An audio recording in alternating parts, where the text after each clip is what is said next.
افطاری کے لیے اندھیرے کا انتظار کرنا. بعض حضرات حدیث کا حوالہ دے کر کہتے ہیں کہ رسول اللہ صلی اللہ علیہ وسلم نے غروب شمس کے بعد جب تک اچھی طرح رات نہیں ہو گئی افطار نہیں فرمایا, اور قرآن مجید میں بھی لیل رات تک روزہ رکھنے کا حکم ہے. اس بارے میں وضاحت فرما دیں. محمد اسید جدہ سے نبی صلی اللہ علیہ وسلم نے فرمایا میری امت اس وقت تک خیر میں رہے گی جب تک افطاری میں, حدیث کا مفہوم ہے ستارے نکلنے کا انتظار نہ کرے, یعنی بہت تاخیر نہ کرے.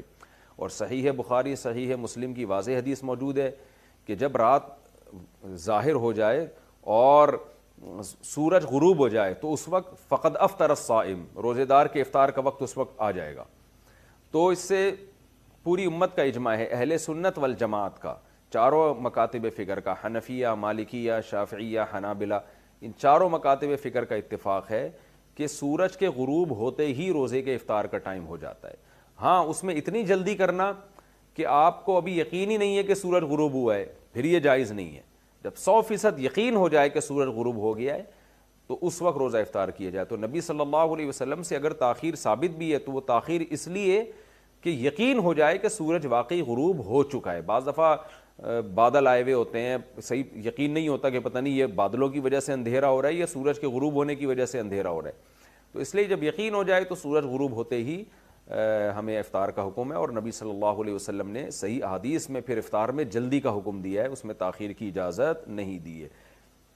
رہا یہ مسئلہ کہ قرآن میں آتا ہے ثم اتموا الصیام الی اللیل, رات تک روزے کو مکمل کرو, تو رات کا اطلاق اندھیرے پر بھی ہوتا ہے اور رات کا اطلاق عشاء کے وقت پر بھی ہوتا ہے. تو اب یہاں عشاء کا وقت مراد ہے یا اندھیرا مراد ہے؟ اندھیرے سے مراد سورج جیسے ہی غروب ہوتا ہے کچھ نہ کچھ اندھیرا تو ہو چکا ہوتا ہے.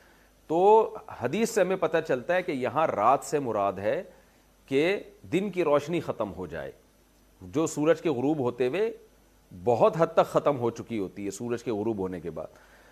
اس کی سب سے بڑی دلیل یہ ہے کہ حقیقت میں اگر رات دیکھی جائے تو پھر وہ تو عشاء کے ٹائم پہ شروع ہوتی ہے, تو پھر تو عشاء کے وقت روزہ افطار کرنا چاہیے, اس کا تو دنیا میں کوئی بھی قائل نہیں ہے.